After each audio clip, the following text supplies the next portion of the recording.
Hello, everyone, and welcome to another episode of Jana Talk podcast. I'm truly happy to see you here today because today we have a special question episode. And this means that I will ask my guest, who you might seen also last Sunday, the questions: what does she do to prevent stress? How does her daily habits look like? So we also can get inspired. So if you haven't seen last episode, let me introduce you shortly and briefly my today's guest. We spoke about how to stop living on autopilot. If you feel stuck that you are staying in a relationship with your partner, or that you are staying in some work, but you feel not fulfilled inside and you know that it's not right for you, definitely watch this episode because Beata, my today's guest, gave a lot of amazing tips what to do, how to start. And also, in the last episode, there is a special bonus for every one of you at the very end of the episode. So definitely watch it and download the gift for free for you. So my today's guest helps women for almost 30 years. She is founder of Cosmic Businesswoman. She's also creator of A.R.C. program, author of 2 codexes. Please welcome again my today's guest, Beata Höfelmeyer. Hello, Beata. Nice to see you again. Nice to see you again. Thank you for the invitation. And I thank you for the latest episode, for amazing tips how to stop living on autopilot, and also for your really nice and generous gift for everyone who is watching or listening to Jana Talk podcast. So thank you very much for this. My pleasure. So Beata, are you ready? Yes, ma'am. So tell me, do you sometimes even have stress in your life? I do, of course. You know, I was growing up in an environment where it might be very confronting what I'm going to say, but there was so much stress that probably my brain developed a little bit differently than by people who were raised in very nice, quiet environment with a lot of certainty and love. So basically, my brain is wired to screen the danger, like the hyper vigilant ability to screen everything. So yes, I can stress, but maybe this is the gift of all of it, that because I was having so much stress, now I have my own techniques on how to deal with this, because you cannot erase it, but you definitely are free to choose what you do with everything that occurred in your life and make something of it, right? Absolutely. And my question is, what do you do to prevent stress? Yeah, this is a broad question, because preventing stress might be that you pay your taxes on time, right? So yeah, stress is a part of a life, I think, but what for me might be stressful might not be for you at all. So basically, I am training myself to become very coherent and resilient, so I can be able to carry a lot of outside stress and uncertainty. I think that's the only way. Do you have some habits which help you to when, for example, some stressful situation appears? Yes, and of course, this is, the Codex will help you with this. You can download it for free. I basically have those beautiful techniques to stay in the body and ask myself the question, who is about to react? Because if you have stress and you just go, you are being reactive. But then I'm asking the question, who is holding the pen? Why am I so stressing? What do I want to prevent? And then I can see, this, I'm going to write about this in my upcoming book, The Woman Who Remembered Herself. You're going to be able to see the X-ray vision, to gain this ability to see things occurring so that you can make different choice, because the stress will be always there, but you don't need to be reactive to the stress situation, right? You can zoom out and ask yourself certain questions, breathe, stay in the body, and basically train yourself to stay in your body while having the stress, not spacing out, not leaving yourself, not trying to prevent something, because all of it will keep you in the dynamics of the personality who is experiencing the stress. Mm-hmm. Mm-hmm.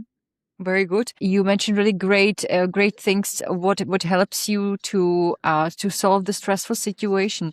On the other hand, what makes you feel happy in your life?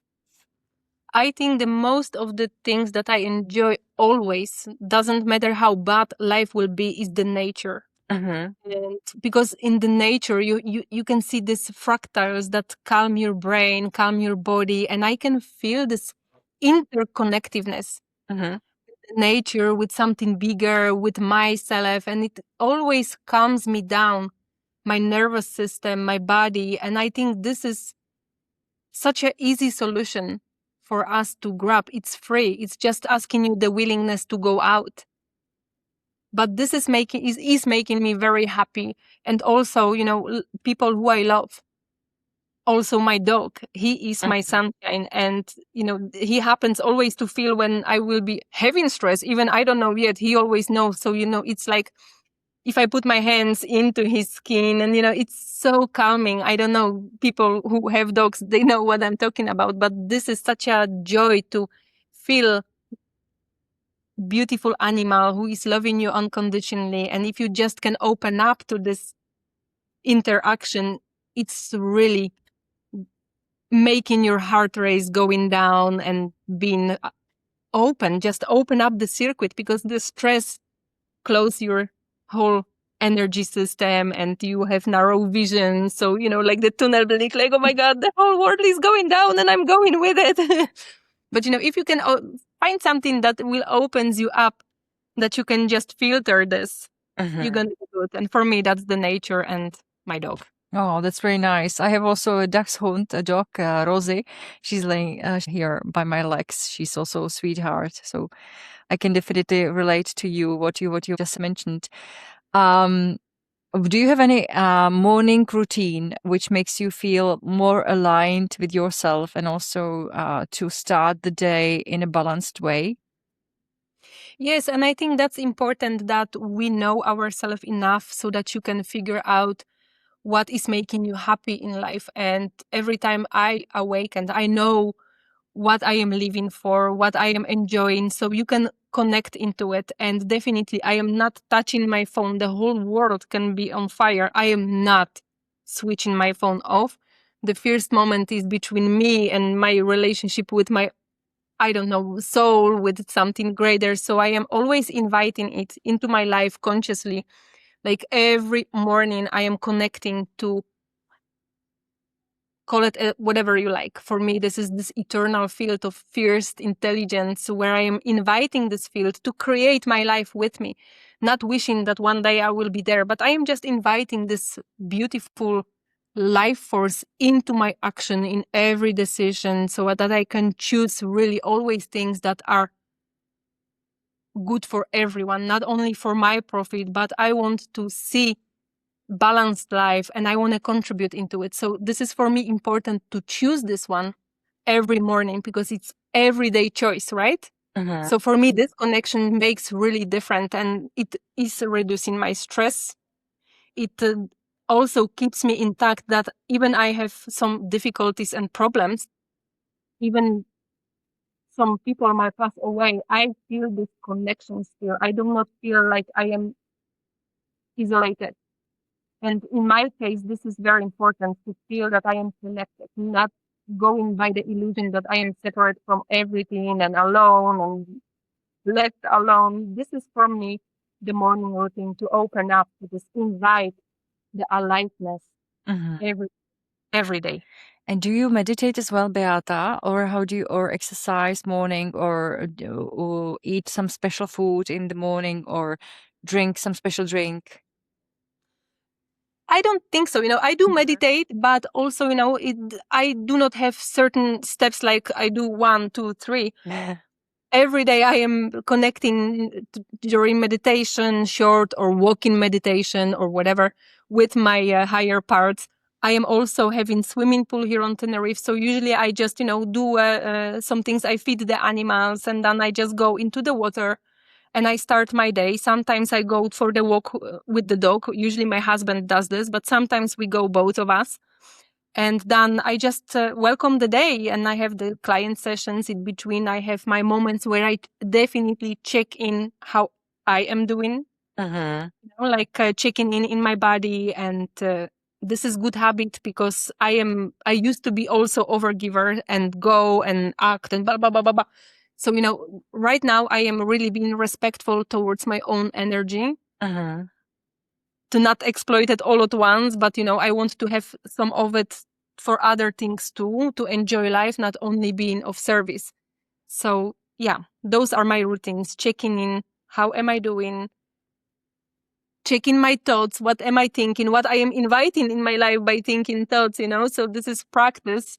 But we used to have those thoughts that are, if you let them run, they're gonna become really wild, and then you really don't know what you are attracting into life. So I like to check, like to stay in line with my purpose, with my happiness, my aliveness. Yeah. And I think that's it. Yeah, absolutely. And what about evening? Do you have some evening routines for better sleeping or?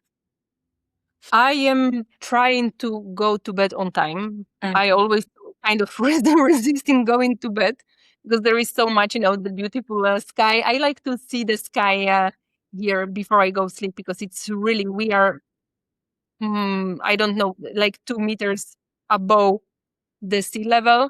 So we used to live in the Netherlands. It was like 3-4 meters below. So, you see the stars. So it is giving me like the completion, the belonging. And I'm going to bed, and usually I try to not read too much, not checking my phone, because that's really horrible.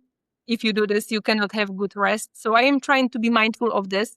But I just take life as it is. I don't have any routines that are really solid and fast and nothing can change them, because that's just not me. I would like to give you something beautiful, but no, I don't have any evening routine. I am just trying to go to bed at ease. For me, honest answer is the best answer. So don't worry. It's not about making perfect answer. It's about to making like true answer. So one more thing. You are living with Andreas, with your lovely husband. You are living in Tenerife, in really beautiful island. I know that there is some time you moved here permanently, and so do you still go on vacation, or do you enjoy every day as a vacation because it's so beautiful there?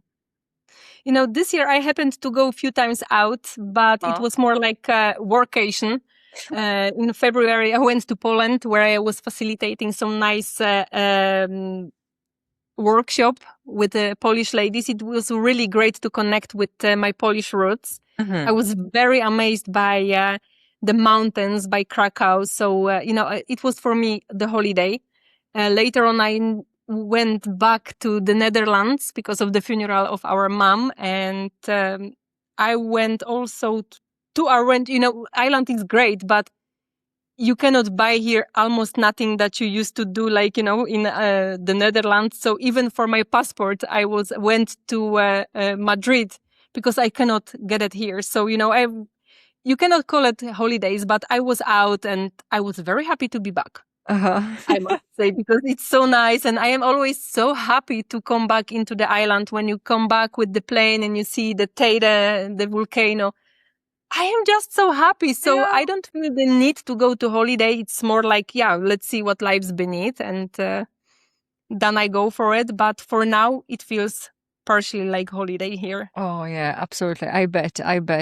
I can also see your nice tan, and also on Andreas. It's so lovely to see it, really. Oh, though, is there any wish or message you would like to share with people who are watching or listening to today's episode? Yes, maybe, if you have this idea that the better version of you is out there, that if you accomplish one more thing, you will get rid of something that is standing in the way of your happiness, of being complete or better business. Stop doing this, because you are already great as you are, but just be brave enough to meet this part of you. Stay in the now, connect with yourself and go for it. Don't postpone your happiness, because you're not going to be much more happy in 1 year. If you are not happy now, you're not going to be happier in 1 year. only if you just give yourself permission for be yourself, meet yourself with everything you are having and lacking, because that's you, you know? So there is no better version of you. You are as you are, and that's perfect enough. Dare to be yourself, enjoy, invite life into you, and if you are not liking what you are seeing, you are always the solution to every problem. Thank you very much, Beata. I really enjoy and love talking to you, and I'm looking forward to, in the future to do again. Thank you very much. Thank you so much. And, maybe in 1 year we are speaking, and life is changing so fast right now. So who knows what it's going to be in 1 year. Absolutely. But thank you so much. And it was my pleasure to be your guest. Mine as well. Thank you. And thank you all, ladies and gentlemen, who are watching or listening to today's episode. If you know about anyone who might need a little encouragement, share it with them to make them the day better. And I thank you for your time, and looking forward to seeing you again next week, next Sunday at 7 p.m. Have a wonderful evening and week ahead. Take care. Bye-bye. Take care. Bye.